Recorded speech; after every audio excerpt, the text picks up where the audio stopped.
can make a very convincing argument that China is responsible for about half of the money laundering in the world every year. This we know is orchestrated from direct orders from the CCP because their intelligence organs, their military are involved with a lot of this. There is absolutely no doubt that that's true. Call them out and tell the world what they are. They are a ongoing criminal enterprise operating as a state. But the People's Republic of China also has a growing role in transnational crime and money laundering, and most people aren't aware of that. I looked at what I consider perhaps the top 12 transnational crimes in the world, and in almost every one, with one possible exception, China leads the world. And they are counterfeiting, counterfeit goods, narcotics, intellectual property rights violation, human trafficking and forced labor, wildlife trafficking, illegal logging, illegal fishing, illicit tobacco, trade fraud, arms trafficking, WMD proliferation, organ harvesting, and corruption. Okay, those are my top 12. The next thing I did is I total up China's involvement in all of these, as I call it CCP Inc., Chinese actors, their involvement in all of this. And from my anti-money laundering perspective, I really worked to try to get a dollar value to attach to this criminal activity. And the number that I came up with citing expert is over $2 trillion a year.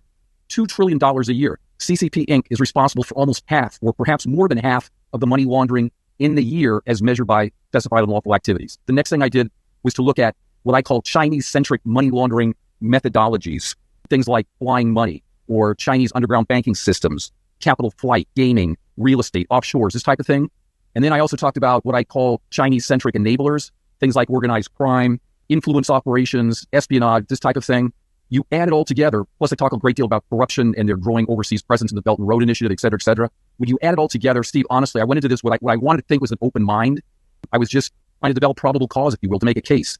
And the totality of what they're doing is absolutely overwhelming. It's just shocking. And I've been around the world. I mean, I've been around the block. I'm not a naive guy, but what I found absolutely floored.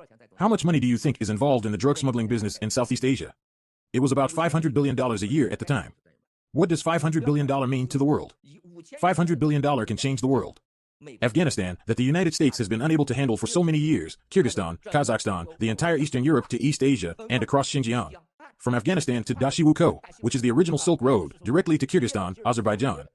From Russia into Latvia, Lithuania, then to Europe, using drug smuggling business to control all the countries by the side of the entire Mekong River. The second thing is human trafficking. Then there is gambling and money laundering. The whole area, including the west, north, and southern corridors connected to the China border, have all been controlled by Mengjianju.